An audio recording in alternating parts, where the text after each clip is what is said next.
Good afternoon. A few folks still missing.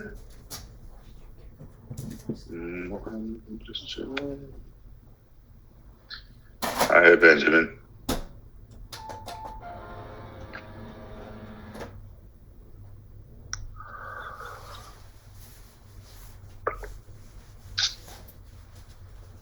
Hello, Claude.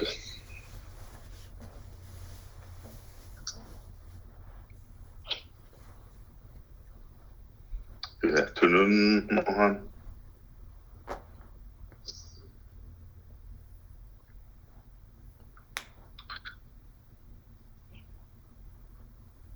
Thank you. All right. Let's see. What I intend to do today is actually go over the solution of part one of the test for a couple of reasons, maybe even three. First of all, a good introduction to what we're going to be starting today, which is some of the optimization techniques applicable to composite design problems. Second, there are several issues in composite design that we haven't talked about, and that I prepared the solution for the test to actually depict some aspects of the particular situations that can arise in composite design optimization.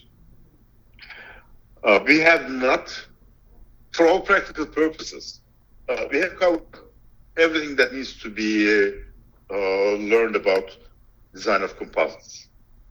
We know how to compute in-plane stiffnesses. We know how to compute stresses under in-plane. We know how to compute stress.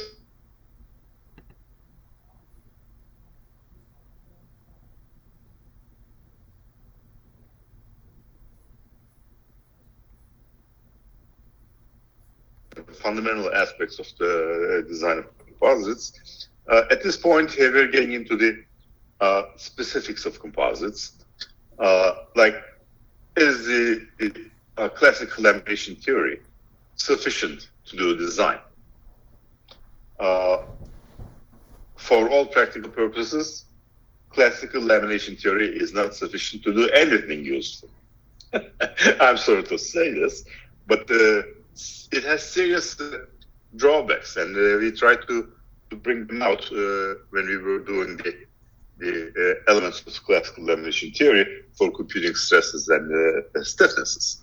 A lot of assumptions, in some cases, that contradict with one another, like the change in thickness being non-existent in the CLT, yet layers being expanding and contracting in the thickness direction. So there's a definite thickness change under in-plane loads or out-of-plane loads, and a lot of coupling terms. And we ignored all the true thickness stresses using plane stress assumption for each layer, which fundamentally is flawed because you don't even get the proper shear distribution through the thickness of the laminate, shear stress distribution, which we just simply don't have that capability to actually compute those. So for those reasons, you need to go to higher order theories, at least go to first order shear theory. And if you have the time, actually, before the end of the semester, I would like to cover the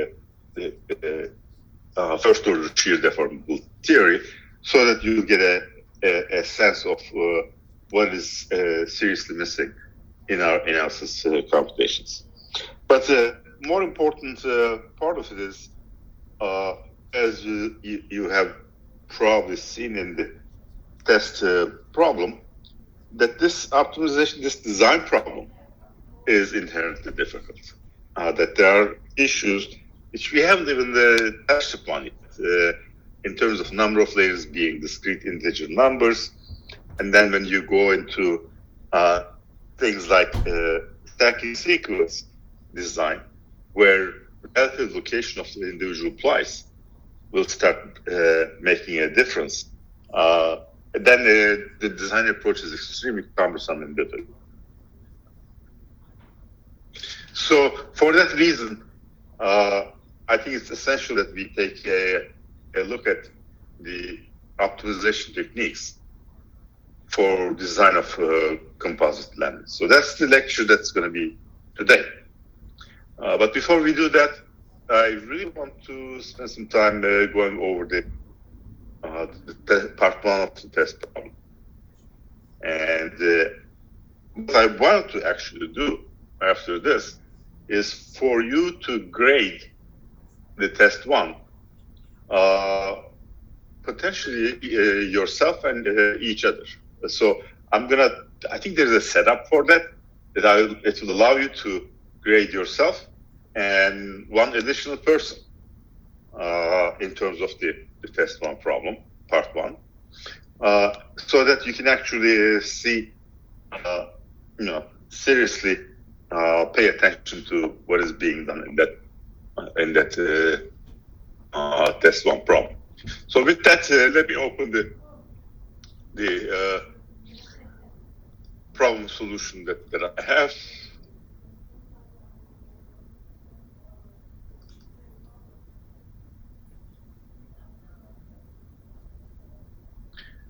By the way, I posted this, so it's available online as well. And I've done a couple of things that might become interesting for you. I'm going to make this 200% so that you can see a little bit better. Obviously, I need composites module, so let me open composites module as well. By the way, any questions so far? There's one person missing. Let's see who that is. In the meantime, you raise your question.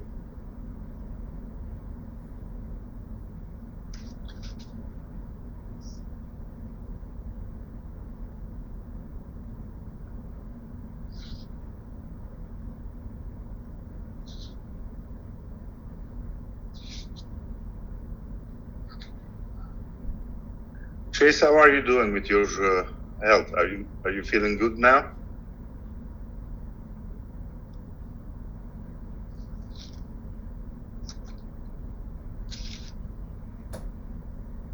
Thank you. Good.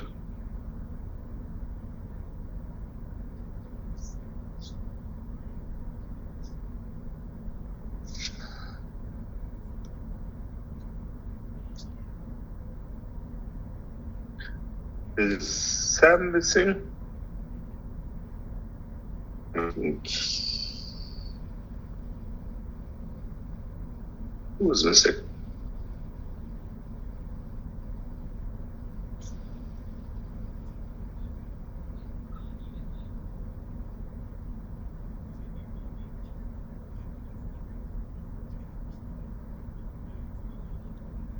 Sam is missing and Matthew is missing. No, Matthew is here. I'm sorry. So Sam is missing. Just in case record this then.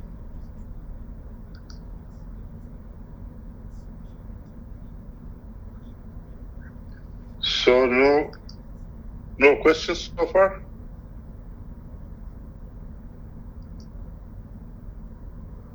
All right. So none yet. Very good. Did I open my file that I wanted to load? Open recently. There. And since last time, no change version 3. By the way, my mathematical file, the program that I'm using, is using a slightly different side hill than what you have been using. So what I in this solution is not what you are going to be getting exactly. There will be some numerical differences, but it doesn't matter. It's not such a big deal. If you do what is done in this particular solution, even if the numbers are different, you'll get the right answer. So what I did first is to define nx bar, which is 1000 times 10 to the 3. And then I actually let the stress resultant stress resultants n to be nx bar alpha times nx bar and beta times nx bar parametrically, so that actually I can put these later on and redo the same problem again and again. For computing the limit in this particular special case, we have plus minus 60, but they are separated, but that doesn't really matter in our case. You can put in any order you want. If you want, you can put 60 minus 60 or minus 60 60. It does not make a difference. The only difference it's important is how many distinct different orientations are there in this laminate. And in this particular case, there are 3 distinct orientation angles: zeros, 60s, and minus 60s.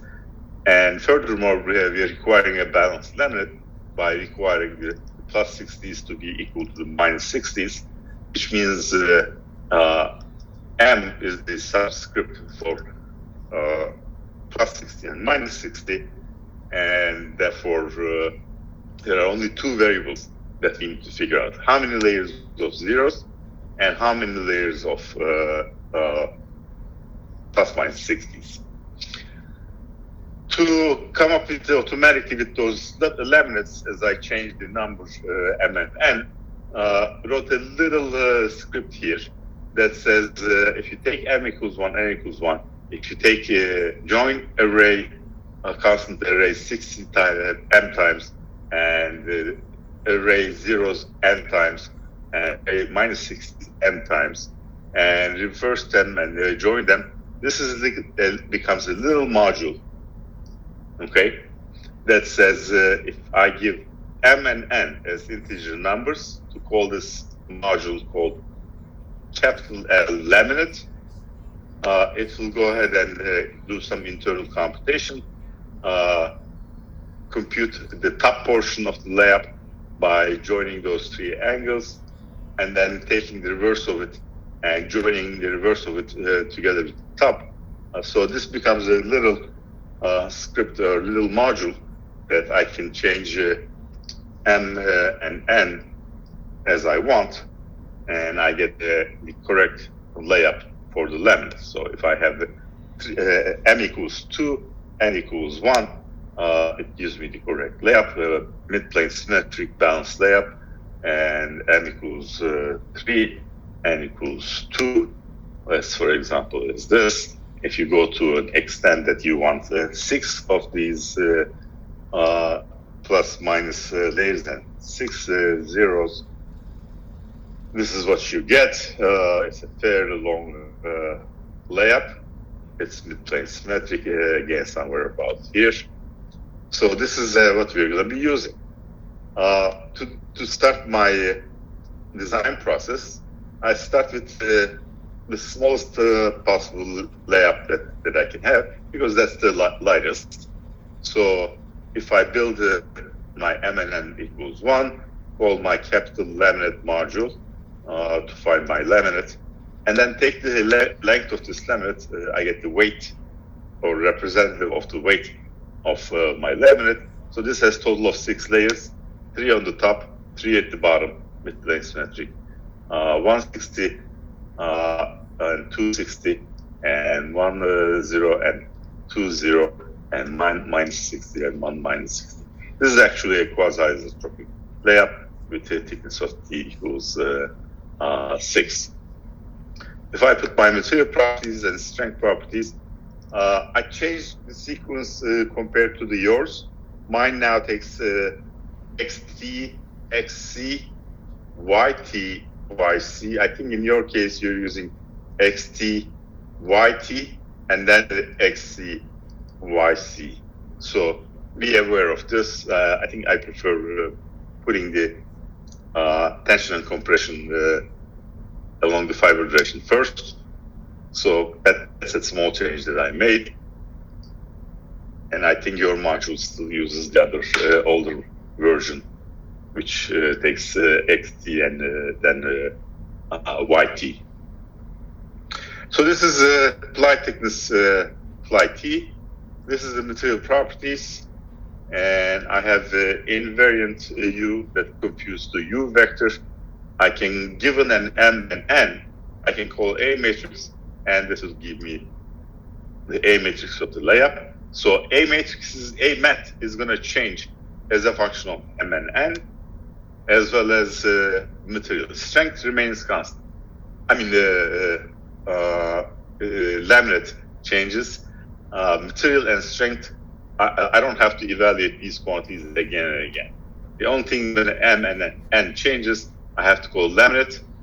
I have to call weight to find the weight, and then I have to call A matrix to find the A matrix properties. And then once I have the A matrix, I can invert the A matrix and dot that with the stress state. So this will give me the mid-plane strains, epsilon x, epsilon y, and gamma xy as a function of alpha and beta. So parametrically, I'm leaving alpha and beta. Given the mid-plane strains, I can go to stresses. To do that, I need a Q-bar matrix of each layer. But in this case, I'm making a trick. I'm not putting here a laminate, but I'm putting basically the 3 distinct orientation angles. That's the only thing that I would need again and again. Q-bar matrix for 60 degree, Q-bar matrix for 0 degree, Q-bar matrix for the minus 60. So even though this is not my laminate, I only have 3 distinct Q-bar properties that I'm going to be computing from this particular execution. So QB is the total QB matrix. If I want the stresses in layer 1, I take the first Q-bar matrix, which is the first one. I dot the mid-plane strains. I get the stresses in each orientation angle. That is 60, 0, and minus 60 as a function of alpha and beta. I'm still leaving alpha and beta parametric. And this needs to be computed again and again because M and N changes, mid-plane strains will change. Q-bar matrix is not going to change. Q-bar matrix is the same Q-bar matrix, so I don't have to compute Q-bar matrix in the future again. Then find the principal material direction stress. Again, in those three distinct orientation angles, I compute a T matrix, all three T matrix for all three orientations, 60, 0, and minus 60. And the stress in the principal directions in layer 1 is first transformation matrix dotted by stress in the first layer, second layer, and third layer with the product with their respective transformation matrix. And if I do this, I again find parametric. I put semicolons to suppress the output there. But in matrix form, if I look at these material direction principal stresses, the first layer, it has sigma 1, which is in terms of alpha and beta, sigma 2, which is in terms of alpha and beta, and tau 1, 2, which is in terms of alpha and beta. This is layer 2, which is the 0 degree layer. It's simpler. It doesn't have beta in the first two, and then it doesn't have alpha in the third shear stress direction. Shear stress in the 0 degree layer is only a function of beta. And this is the minus 60 degree layer of sigma 1, sigma 2, and gamma 1, 2. Now my first load case, then I say load case is equal to alpha goes to 0, beta goes to 0. So by using this condition that alpha goes to 0, beta goes to 0, I can compute the numerical values of these principal material direction stresses. So for the first load case, the 60 degree layer has a principal stress of 7.4, 10 to the 7. The 0 degree is this no shear stress, and the third minus 60 layer has these stresses. I am ready to compute my psi-hill failure with those, and to do that, I call my psi-hill. And as I said, I changed these in your probably reads XT, YT, XC, YC. I changed the order, and if I give the layer stress here, layer stress here, layer stress here, this gives me the failure index for layer 1, failure index for layer 2, failure index for layer 3. And if I compute, they are 14, 7, and 14 respectively. Plus 60 and minus 60 degree layer has the same failure index, and 0 degree layer has a failure index of 7. All three layers are failing, and badly. They're supposed to be less than 1. They are extremely high, and this is implying that our laminate has to be thicker. Now, what would one do if you get a situation like this? If you are a good engineer thinking, how can I improve this laminate? The first thing that comes to your mind should be, hey, 60 and minus 60 layers have the largest violation. 0 degree layer, its violation is as half as much as the 60 layers. So the first instinct is to increase the number of 60 degree layers. Okay? And that's what we'll do. And traditionally, even if you use an optimization technique that relies on this kind of an optimality criteria that says aim for strength, that's what the option algorithm will do as well.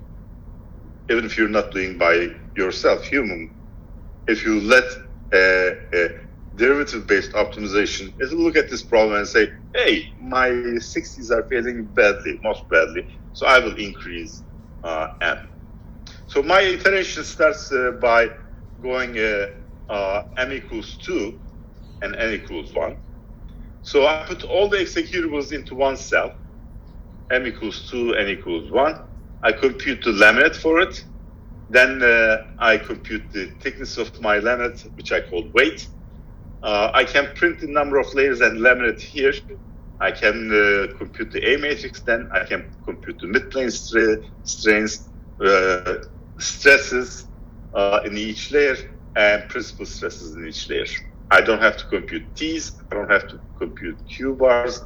Again, only thing I compute is midplane strains, which are here, which take A matrix, and which take laminate here. So with this, I can print my failure indices of 3 of them, and I can compute them first, and I can actually print them here by the statement. So this is my executables. You can run this, or you can do one better. You can actually take almost all of these cells, make a module out of them, and I call this compute failure. And compute failure takes m and n as integer variables, and then takes a variable called LC, which I will send in there the load case. And I will compute the laminates for a given incoming m and n. I will compute the weight. I can print the same, compute A matrix, midplane strains, midplane stresses, and then principal level stresses, and then print a message that will give me those indices. So I executed this. I even bypassed executing this line number, what appears to be 127. I just executed 126. And then to test it, I can first put 1, for load case 1, and I should be getting the same results that I got above. Yes, indeed, for this laminate with 6 layers thick, my failure indices were 14, 7, and 14. But my second iteration, I decided to increase this to 2. And if I execute that, all of it is done. So this is my next laminate. It has 10 layers now. And yes, the failure indices got smaller. This plus 60 dropped from 14 to 11. And this dropped to 5 for 0 degree layer. And this dropped to 11. So I'm making progress. And still the biggest violation is the 60s. Any reasonable algorithmic person will say, okay, I'm going to increase my M because I'm benefiting from this. Everything is going in the right direction, and it's still the largest violation here. So I increase M to 3, N to 1, compute it. Now I have a 14-layer layup, and my indices are now below 10. Still, 60 is much larger violation, so I increase M equals to 4. And I do that, drops down to 7 and 3. I'm still doing well, so go to 5. And now I reached a layup of 22 layers, and I'm still in the much larger than 1, 6 and 3. So at some point, it dawns on me that the return on investment does not justify the strategy that I'm using. Keep increasing M. Yes, the improvements are getting better, but the increase in thickness is very large. So it just becomes a mental thing that, hey, maybe I should increase the number of N's instead of just M. So I go to 5 and 2 and execute it. It's still very large laminate, but hey, this is now much smaller. So I'm making progress. So I go to 5 and 3. I'm making progress, and this is a little over 30% over 1. Zeros are already satisfied. Okay. What's still failing are the 90s. Try to increase M to 6. You're not going to gain much. So the first thing about this now is the internal stiffness distribution between the layers is a very important factor in the stress computations. Therefore, these standard optimization algorithms that says, hey, change your design variable that influences directly that particular strength value, doesn't work. It does not work that way. And I hate to give this example, but I've seen a professional organization who actually uses composite materials a lot, and they were designing a part. And initially, the part was about 24 plies or so. So they added some additional strength constraints. Things started failing. They started putting more and more plies at the same rate. Eventually, they end up with a laminate that had 60 plies. Okay? And finally satisfied this strength criteria. But if they were to do the design differently, I'm pretty sure that they could have gotten a much better design. So with that changed strategy, I'm actually going to go, and instead of increasing the M again, I'm going to still keep increasing N to 4. Okay? And now I have 28 layers, and all the failure indices are below 1. This is a good laminate. It won't fail. But have I done something not right so far? Yes. I probably have way too many plus minus 60 layers in there that I actually don't need. So from this point on, I'm going to start bringing M down. Okay. And 4, hey, they're all still, so I'm going to a thinner laminate from 28 to 24 layers, and I'm still satisfying all the failure indices. I can go even to 3. Let's see what happens. I drop down to 20 layers. I'm still satisfying. Yes, it's getting very close to 1 from this 0.91 to 0.98, but the increase is very slight. So I'm still doing well. So how about going to 2? It doesn't. Now, yes, it's very slight violation, but it's a violation nevertheless. But could I actually have increased the N instead of keeping it 4 to 5 and still satisfy this? And this is what I do here. And the answer is yes. And with a fair margin. Look at the margin here on the failure indices. And instead of 60, I have here 18 layers, but much better margins. This was failing with 16. 18 is passing, and it's better than this one, which is 20. Okay, this has 20 layers. 3 and 4 has 20 layers. 2 and 5 has 18 layers. Now, with these margins, can I actually reduce M furthermore? And I reduced that to 1, and I'm still good. I have 1 layer of plus minus 60. And Chase, where did you go? Mary left. And Samuel joined. I didn't have to copy this. And I have actually a very good laminate with 14 layers, still satisfying. Now, this is the place where it's time to emphasize this. These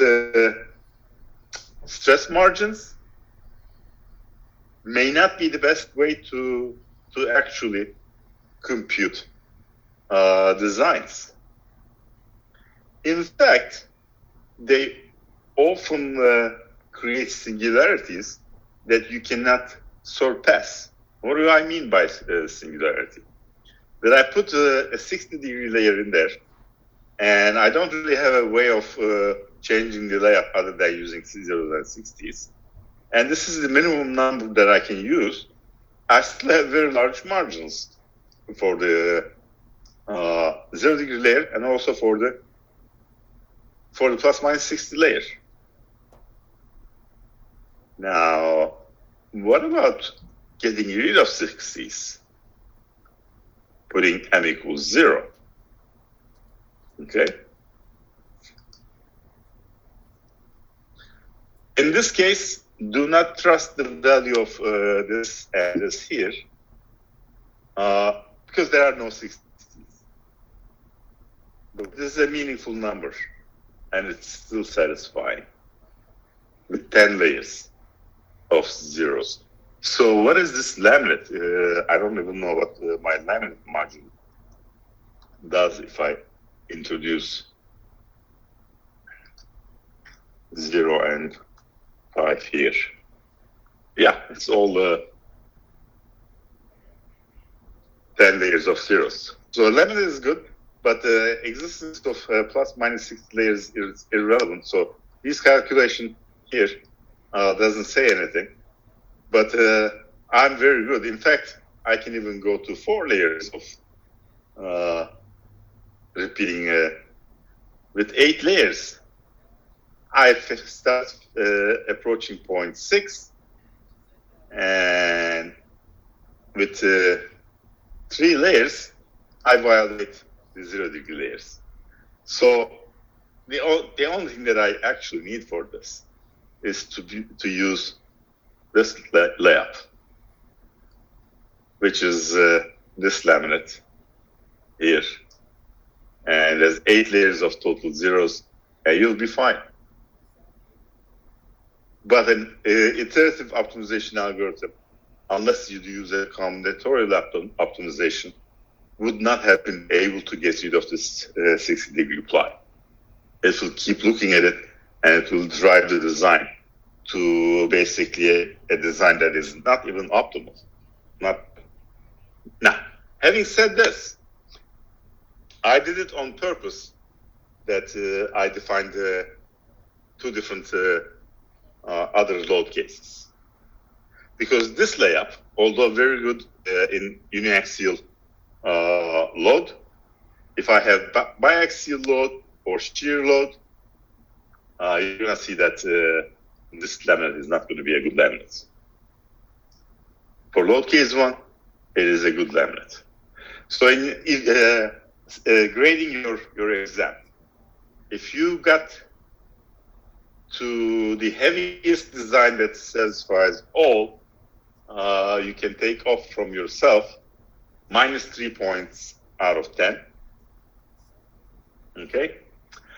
If you understood that once you reach that heavy laminate, you can reduce the number of 60-degree plies, and you got a minimum of 1 layer of plus minus 60s. You take only -1. And only if you have all 0-degree layup for load case 1, you give yourself 10 for that problem. Okay? Now, if you forget these numbers, send me an email and I'll respond to refresh your minds about that. Now, let's go to load case 2. So load case 2 is alpha equals 0.3, beta equals 0. No shear NXY in the laminate, but there is 1010 to the 6 NX, and then 0.3 times that in the transverse direction in the NY. And I'm going to start my iterations for m equals 1, n equals 1. And I actually now can use this compute failure with just load case 2. Okay. Oops. Did I execute load case 2? No, I forgot to execute load case 2. All right, load case 2, execute load case 2. 1 and 1, 6 layers, 15 and 15 and 7. But I know the trick. I'm not going to increase m, I'm going to increase n. Now I'm smarter.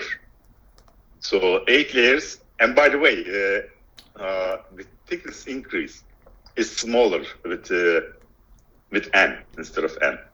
So you can see that it dropped very substantially. Then I go to 3. Again, dropping. But they're now about the same. I'm going to do one iteration with 2 layers because I think I'm going to be needing that. And I go to 2 and 4, making improvement. Then I satisfy the 0 degree price, plus minus still failing. And I can, at this point, increase that to 3. Didn't do much good, still n is better. I can increase n. I get a satisfactory laminate. This is a design that's acceptable. But if you stop in this design, again, minus 3 out of 10, then I start decreasing m. 2 and 5, 0.9957, m equals 1, doesn't work anymore. So this seems to be this one here, 18 layers, appears to be the best. Now, load case 3, I'm going to do something else. And that is basically the opening lecture for today. For load case 3, let me execute that. I'm going to create a table of designs. I'm going to take m from 1 to 6 and n from 1 to 6 in one go. How do I do this? I will say do, and then say print compute failure in a do loop. I'm going to call this compute failure by changing m and n from 1 to 6 repeatedly. Okay, so this is the third load case. I have executed all of them at one go. mn equals 1, violation, 1, 2, violation, 1, 3, violation, 1, 4, violation, 1, 5, 1, 6, 1, then I go to M2 and 1, 2, 1, violation, 2, 2, violation, 2, 3, violation, 2, 4, 6 C's are satisfied, 0 is failing. But I complete the table, 2 and 5, satisfactory. This is the first laminate that I find that's satisfactory. It has 18 layers. Okay. Then next one, 20 layers, satisfactory. 14 layers, m went to 3, m equals 1. Failure. Failure. Failure. Next, good laminate. This is failure because minus 60 degree layer fails. This is a failure. This is a failure. And there is nothing with m equals 3. I go to m4. Again, increasing failure, failure, failure, failures. Failure, failure, failure. Nothing with m4, m5, and 1. And this one goes up to 5,6, which is all good. But this has 32 layers. I found 2 laminates earlier that was lighter than that. Where were they?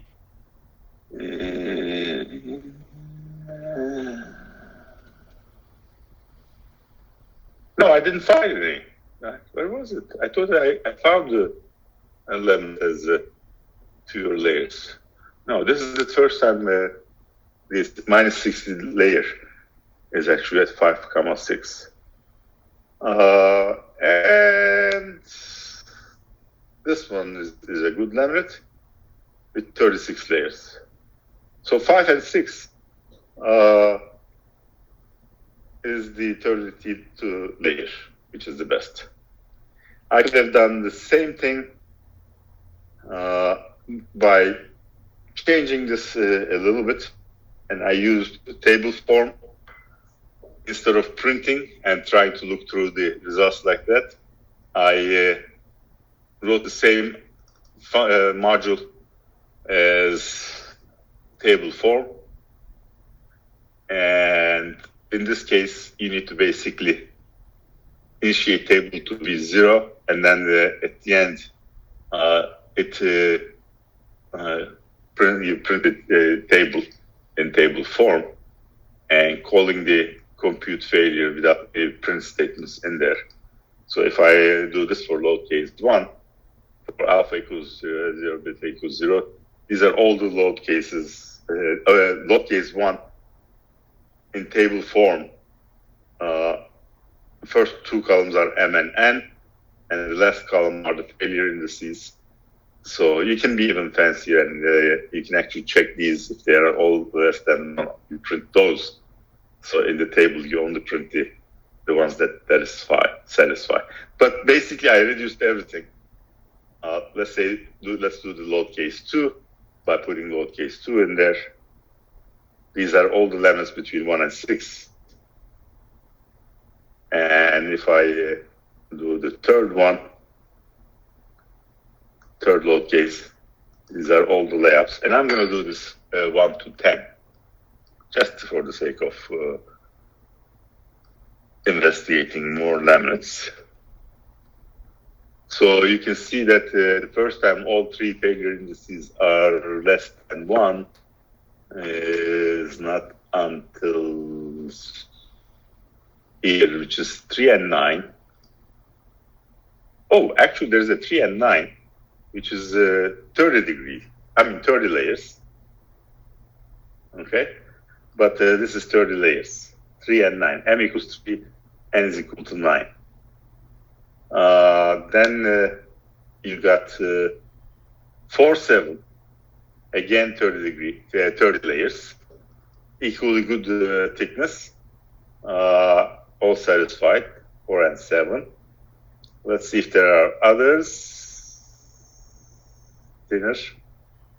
5 and 6, 32 layers. 5 and 6, which is what we found earlier. Ticker. And then 6 and 6, 36 layers. So this is the lightest layer of all the layers. So what I'm doing basically is I have done optimization by looking at all the possible answers and deciding which one is the lightest weight and which one is the heaviest. Now, then you're going to do the second part of the exam, in-plane stiffness property calculations and design with the in-plane stiffness property. And if you have not looked at the problem statement yet, let me see if I can open the problem statements on Microsoft Word.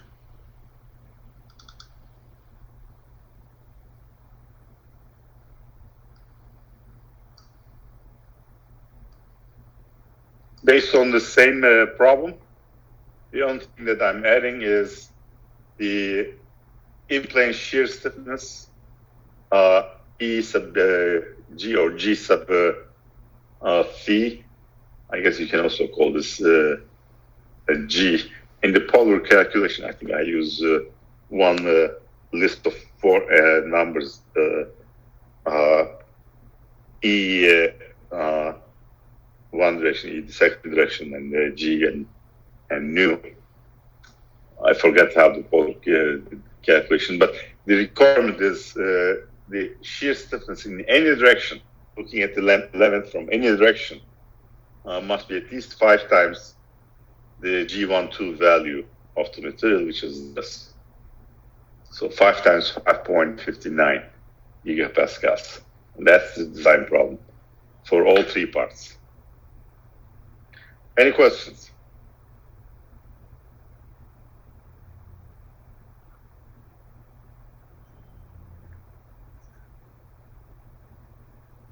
No questions?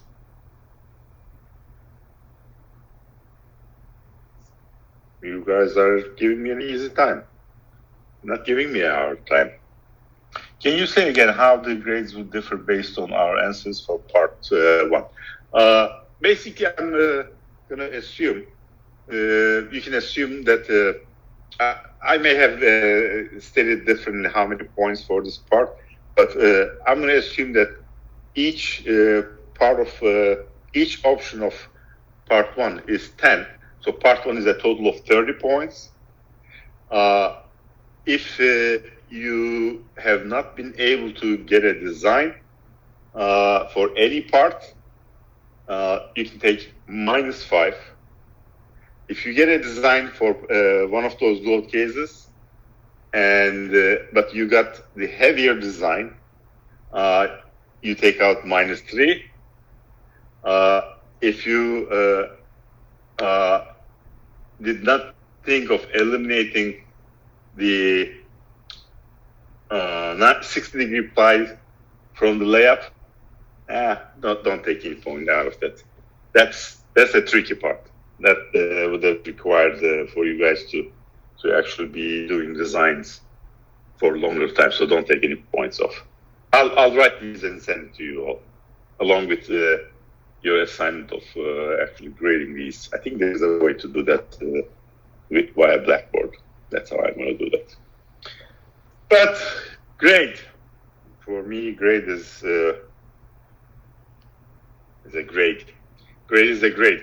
I know it's the most important for you, more important than for you, and for a good reason. But I'm not paying for this. I'm getting actually paid. So, all right, maybe that was a inappropriate comment. I apologize if that was inappropriate. I like what I do, and yeah, it's fair that I also get paid for it. All right, now let's go to our lecture. Get that paper? Get that paper? What paper, Benjamin? Oh, money. Greenback.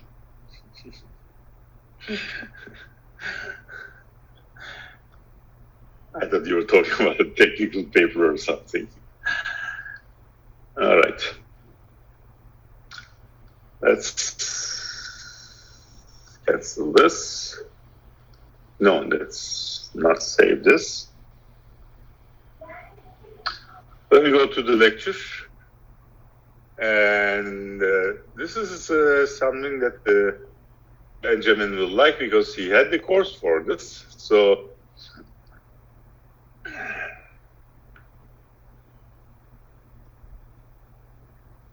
but this is now applied to stiffness optimization. And today's lecture is a first introduction to design optimization. And to actually demonstrate that, we're going to be applying it to in-plane stiffness optimization, which is what you just saw, okay? And that's literally exact definition of the application that we're going to be doing. There's only one caveat to this. In the first attempt, we will not be able to solve the problem that we just presented. because the objective function is linear in terms of design variables, but the constraint, which says layer stresses must be satisfying the Sahil failure, those constraints are nonlinear in terms of the design variables. That's number one. Number two, we don't really have a way of doing these computations by varying those design variables continuously. So we understand that this is a discrete problem, but we need to find a place within the world of optimization where these kinds of problems fit. And the first set of algorithms that we can start using are those which are easier, which are the linear programming problems. So we're going to actually start learning what the elements of this optimization problem are and how we can cast our design problem into an optimal setting so that we don't have to go through those crazy iterations or creating very large number of entries in a table to evaluate all of those constraints and be able to pick out of those. Because the number, you can see that by doing two variables, 10 options each, that's 100 evaluations for designs. And if you go to 3, 4, 5 variables with, say, larger pool of numbers for each, the size of that table is going to become very, very large. And we don't want to evaluate hundreds of thousands of cases and then be able to look through those tables and pick up our designs. We want to put this into an optimization problem and in one go be able to find the best design that we can have for this. So for that, we're going to use optimization, and we're going to look at traditional optimization. We're going to do what we did, enumeration. We're going to introduce something called branch and bundle algorithm, and it is used in a programming approach called integer linear programming, and we're going to cast our problem into that particular form.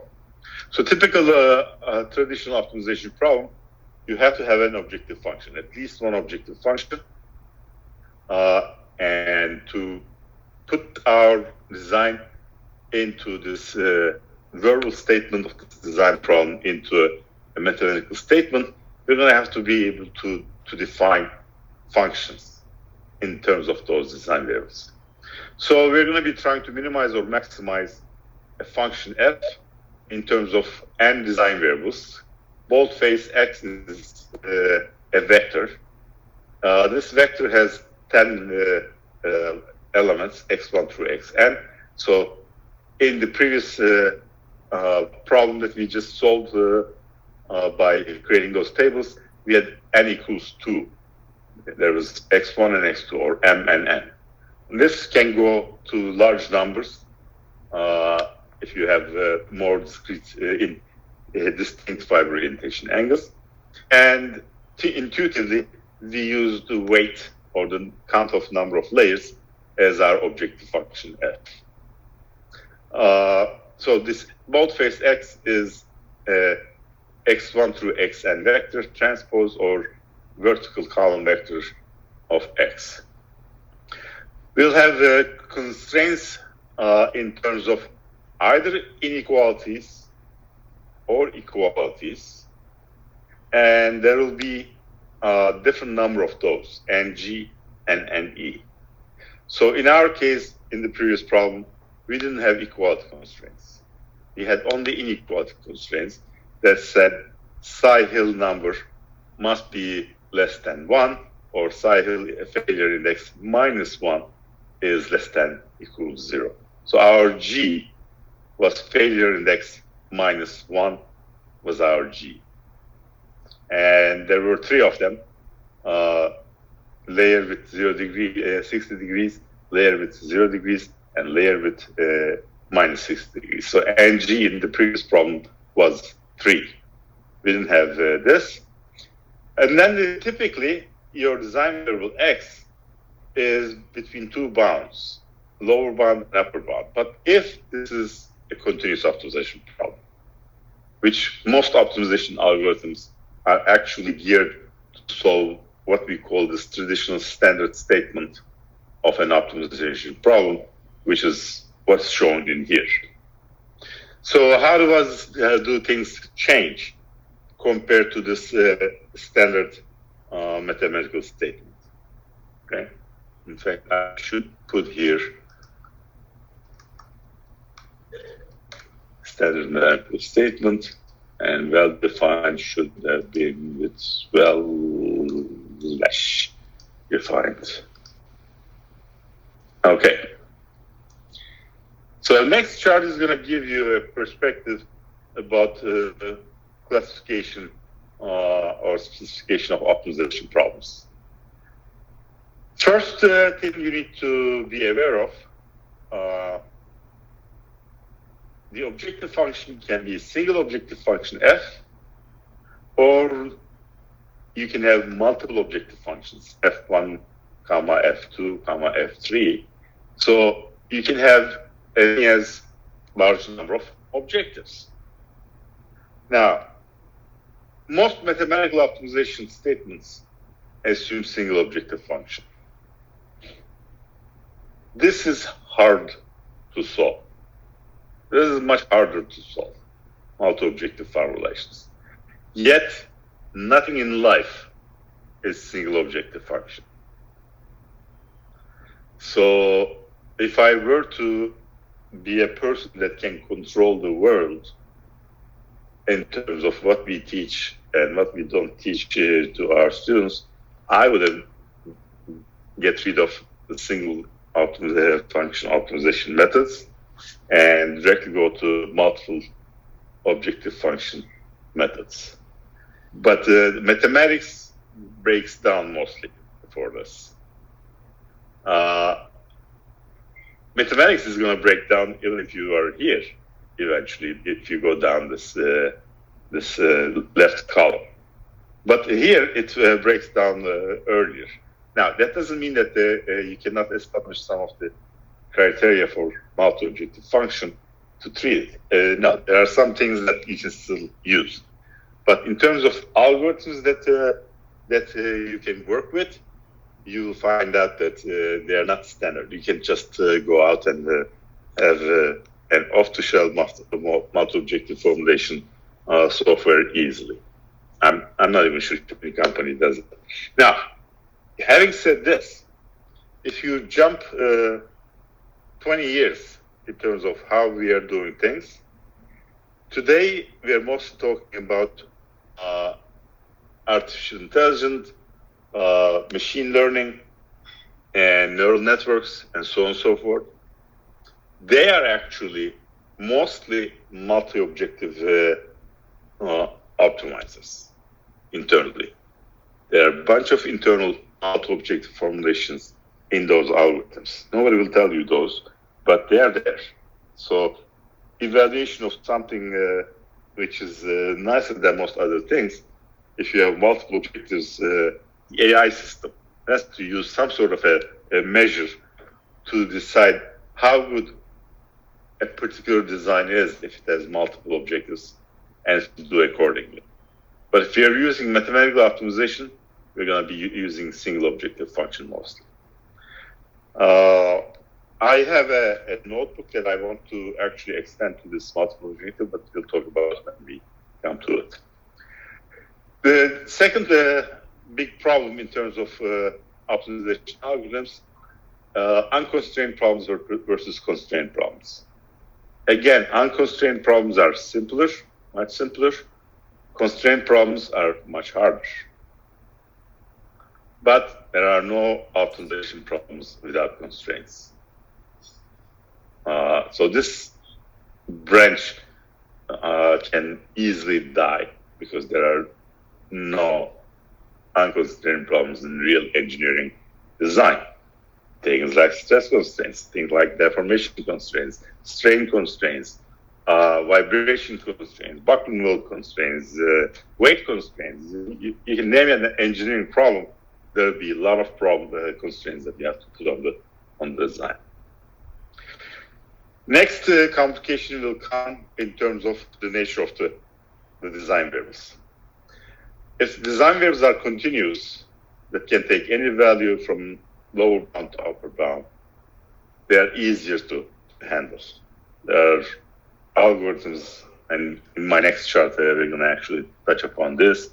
But if you go to integer design variables or discrete design variables, or some design problems will have both continuous and integer variables mixed, then this branch becomes very difficult again. This branch will be easy. And then the final complication will come whether the functions that you're using, and be the objective function f, or inequality constraint g, or equality constraint h. Those are functions. If those functions are linear in terms of the design variables, this is going to be called linear programming problem, and will be much easier to solve than nonlinear problems. The design function will have other difficulties associated with them. If they are convex, they create a convex programming problem that has certain qualities that once we find the optimum, we're going to be able to say for sure if that design is optimal or not. If the functions are non-convex, we won't have that luxury. And then the last difficulty with these functions is differentiability. There are hundreds of algorithms for differentiable functions, and if the function that you have either in your objective function or in your constraints are non-differentiable, that's the hardest branch. Okay? So the hardest branch is multi-objective constraint with mixed design variables and nonlinear, non-convex, and non-differentiable functions. The easiest optimization problem is single objective function. I'm going to skip this because that's a meaningful engineering problem. Constraint problem with continuous design variables and linear functions, in which case linearity will ensure convexity and linearity will ensure differentiability mostly. So linear problems are much easier to solve. Going back to the continuous versus discrete design variables, continuous design variables, the design variable will take any value between lower and upper bound. Objective functions are usually differentiable with respect to design variables. Convexity can be established.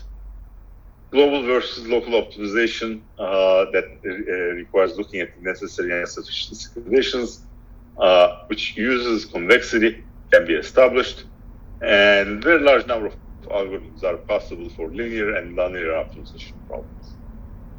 If the design variables are discrete, on the other hand, it's what's called a combinatorial optimization problem, which the design variables can belong to either a discrete set or to an integer set or a binary set or a combination of some of the three mixed binary and mixed discrete set problems. Algorithms that are typically used for this are somewhat heuristic.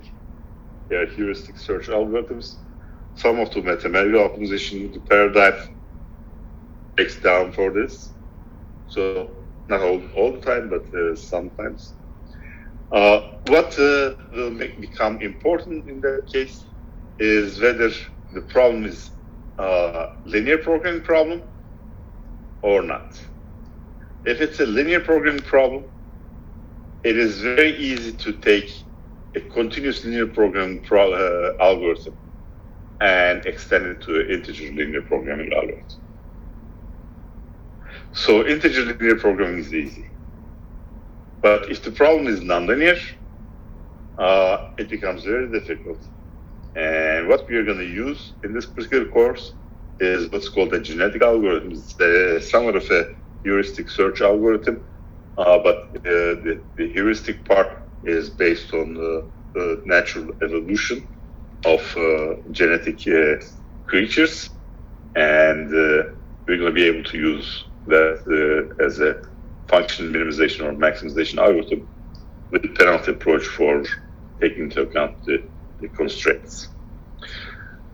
So this is that, and with that, let's go to the easiest problem for lambda with, say, 3 distinct fiber orientation angles, theta 1, theta 2, and theta 3, just like our problem that we treated. And in this particular case, all 6 quantities that you see here can actually potentially be design variables if I can treat them as continuous values. I can easily solve this problem. This problem will require T1 to be a design variable. That's the thickness of the theta 1 orientation. T2 design variable, T3 design variable, and angle theta 1 is a design variable, angle theta 2 is a design variable, angle theta 3 is a design variable. Now, in our test problem, we made this to be fixed. And we tried to handle this. And we tried to handle them as discrete variables by putting up a table. But normally, if you are a true design optimization person, I want to be able to leave those continuous, ignore your codes that cannot compute the A matrix for any continuous thickness variable, or you need to basically make each of your layers to be able to take different thickness information to be able to do this. Our ABD code takes single ply thickness. So this was a very common approach in the early days of composite design optimization. We took these and did a design optimization with them. And at the end, you get some values that are nowhere close to your discrete variables. Now, I know that theta 1 cannot be any value that you want because of manufacturing.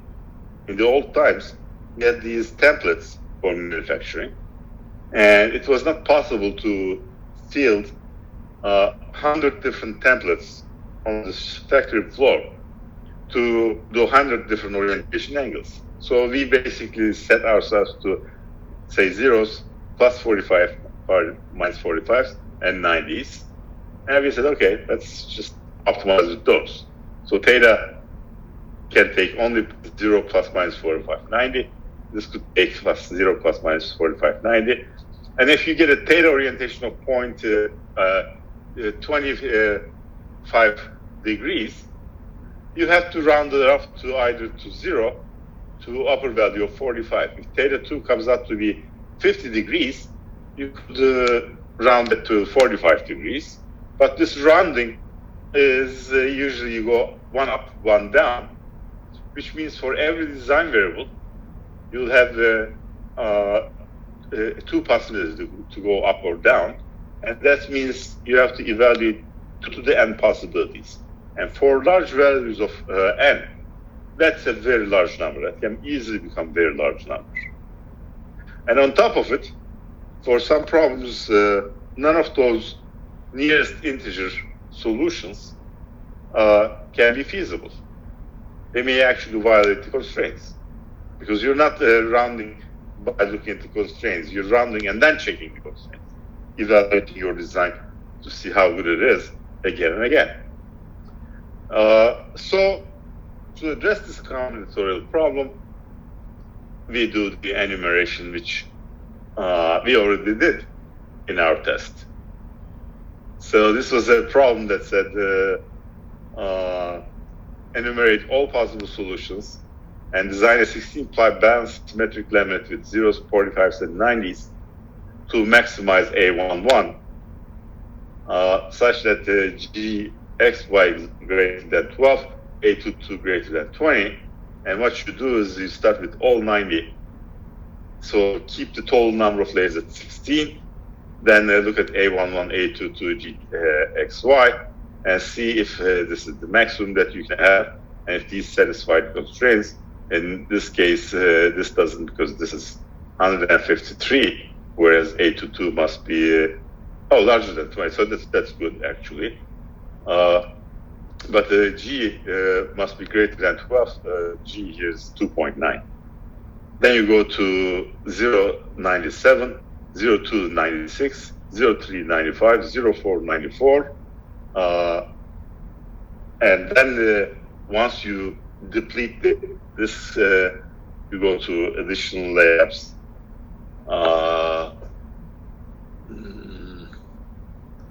Like these, this is the first entry, and these are all zeros going down.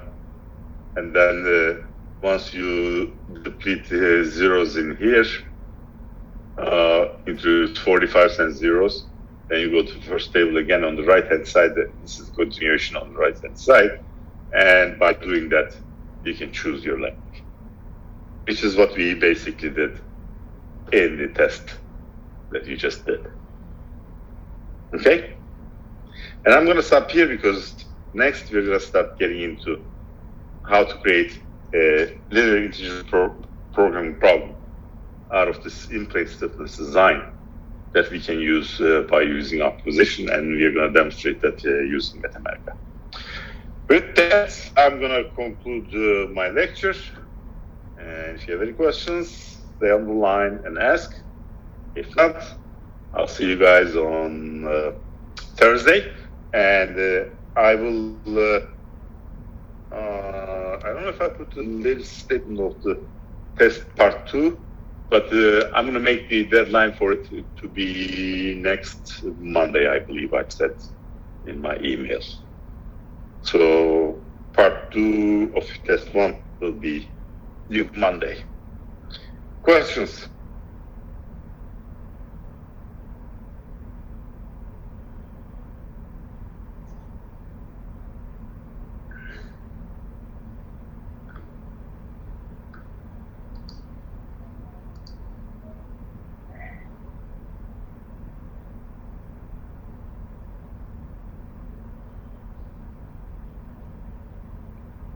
Yep. All right. Thank you very much, gentlemen. I'll see you Thursday. Yes, thank you, Bob.